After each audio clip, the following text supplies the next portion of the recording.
Bonjour à tous chers amis et bienvenue sur la chaîne YouTube du diocèse pour ce nouveau numéro de Parole d'évêque en compagnie bien entendu de Monseigneur Nicolas Souchu. Bonjour Monseigneur, merci d'être avec nous aujourd'hui.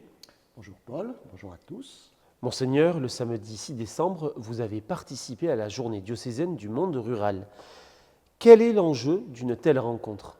Donc chaque année, nous organisons une journée pour le monde rural avec Jacques Laborde qui est le diacre qui est délégué épiscopal au monde rural. C'est important évidemment le monde rural dans le département des Landes. La veille, j'avais participé à l'Assemblée générale de Maïsadour, qui est une grande coopérative. Et c'est important que l'Église manifeste l'intérêt qu'elle porte, premièrement au monde rural et deuxièmement aux personnes qui y travaillent, les agriculteurs, les éleveurs, tous ceux qui recherchent peut-être aussi des manières nouvelles de vivre l'agriculture. Et donc le thème c'était « Regard d'espérance ». Un thème d'autant plus important qu'il y a bien des questions et des difficultés qui se posent dans le monde rural, aussi bien dans l'élevage que dans l'agriculture, les marchés internationaux.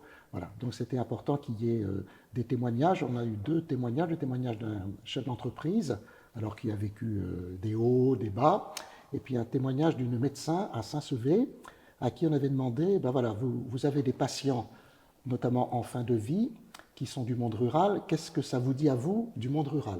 Donc elle a dit un certain nombre de choses qui étaient intéressantes. Et puis ce qui est intéressant aussi, c'est la rencontre, l'échange. Moi-même, on m'avait demandé de présenter les 5 grands points de la doctrine sociale de l'Église. Et puis ensuite, il y a la messe, le repas. Donc c'était tout à fait à la fois convivial, sérieux et je vais dire vraiment spirituel. Et il y avait beaucoup de monde à la messe d'ailleurs. Donc c'est bien que ça puisse se réaliser et que l'évêque soit présent. Monseigneur, aujourd'hui 15 décembre, vous célébrez la messe à la prison de Péménian à Mont-de-Marsan dans le cadre du jubilé des détenus, mais aussi pour fêter Noël un peu en avance. En France, les évêques seront d'ailleurs présents dans 102 établissements pénitentiaires et ont publié un plaidoyer à cette occasion.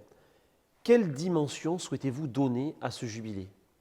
Alors, il y a 2 choses qui sont importantes, en tout cas pour nous, à Mont-de-Marsan, au centre pénitentiaire. C'est qu'habituellement, donc, il y a toujours une messe à l'occasion de Noël.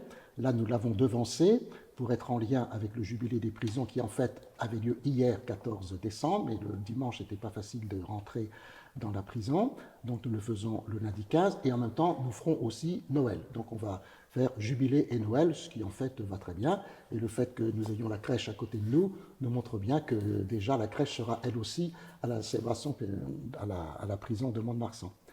Les évêques ont voulu donner justement un appel pour que nous soyons sensibilisés aux prisons. Alors non pas forcément parce qu'on entend dans les médias qu'il faut de plus en plus de prisons, qu'il faut de plus en plus enfermer les gens, mais pour rappeler qu'une peine a pour but, premièrement, effectivement, de purger sa peine, et donc il y a une espèce de contrat finalement donné par le tribunal sur une peine, mais aussi d'aider à la réinsertion.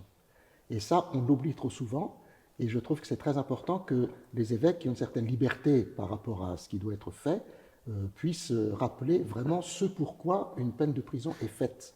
Elle n'est pas faite pour faire des gens enfermés complètement et qui soit ne sortiront jamais, mais ça c'est aussi le fruit de la peine, mais aussi des gens qui vont ressortir, mais il faut qu'ils soient réinsérés dans la société.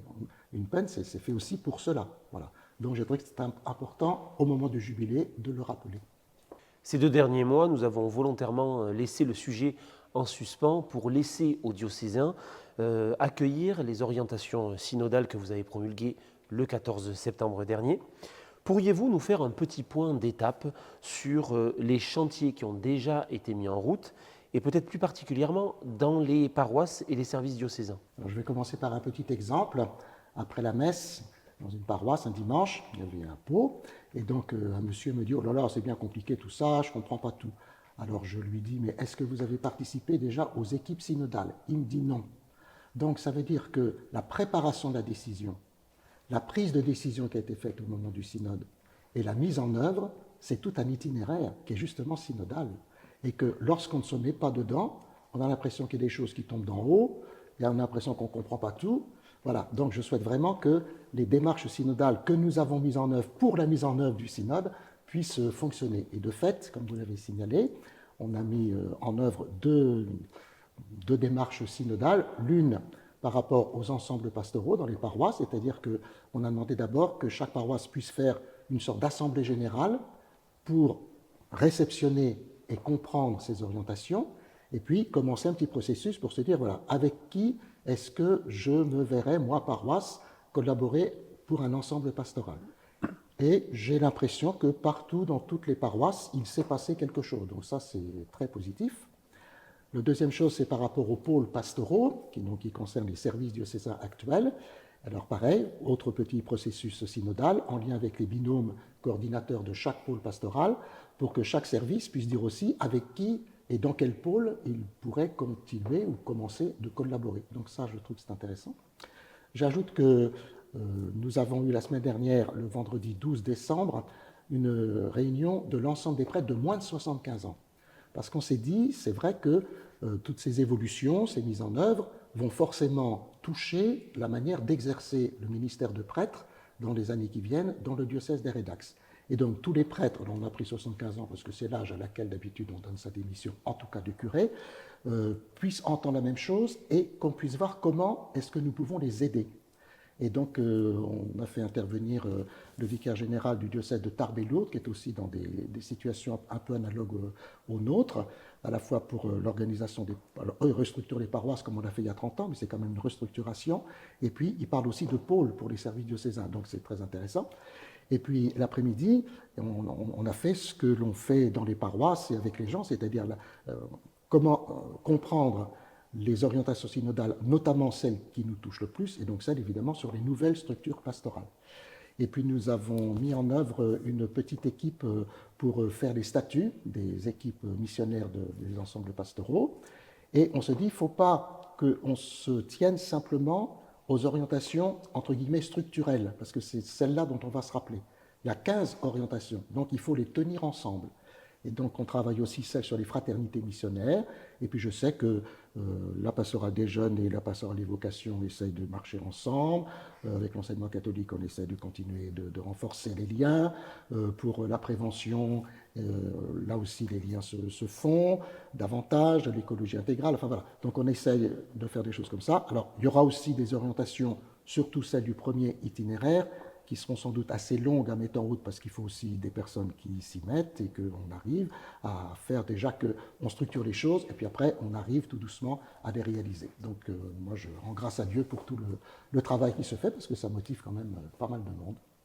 Monseigneur, pour terminer cet échange mensuel, je reviens avec vous sur l'année sainte et plus particulièrement sur sa clôture qui aura lieu donc le dimanche 28 décembre. À Dax pour notre diocèse et à Aire-sur-Adour. Quels souvenirs marquants garderez-vous de ce jubilé 2025 et de son thème Pèlerin d'espérance ? Bien, je dois dire que cette année jubilaire, Pèlerin d'espérance, nous a en fait aidé à vivre notre synode diocésain, puisque nous étions sur le même thème, oser l'espérance dans nos communautés chrétiennes. Nous sommes devant la crèche qui montre comment cette espérance se réalise notamment avec la naissance de l'enfant Dieu, qui nous montre qu'il n'y a pas d'autre chemin pour devenir homme et chrétien que d'être homme, voilà, comme le Christ, voilà, à sa suite. Et donc ça, c'était important. Alors après ça, je remercie les deux sanctuaires, notamment du Berceau et de Notre-Dame de Buglose, qui toute l'année ont essayé de faire quelques animations très typées par rapport à ce jubilé 2025. Et puis évidemment, la grosse opération, si je puis dire, c'est le pèlerinage diocésain que nous avons vécu à Lourdes début octobre, et grâce au service de communication d'ailleurs, qui a permis aussi de faire de beaux souvenirs. Et ce que j'ai entendu, c'est que beaucoup de gens, et encore la semaine dernière, des personnes m'ont dit, mais ça nous a transformés, je ne suis pas revenu pareil. Donc ça, c'est quand même extraordinaire d'avoir pu faire ce chemin. Et donc moi, ce que je souhaite, c'est que on ne va pas clôturer au sens où on ne parlera plus de l'espérance après le jubilé, mais au contraire que ça nous aide à faire que l'espérance fasse partie de notre vie de chrétien. Et dans le monde d'aujourd'hui, et dans nos vies personnelles et dans la vie de l'Église, c'est très important de continuer ainsi. Et le fait qu'on ait pu avoir ce moment important, lancé par le pape François et vraiment continué par le pape Léon, eh bien, puisse nous aider à continuer ce chemin et accueillir celui qui est l'espérance des peuples. Merci Monseigneur pour ce temps partagé avec nous et de nous avoir accueillis pour ce dernier numéro de Parole d'évêque de l'année 2025. Merci à Julie pour la réalisation et le montage de cette vidéo.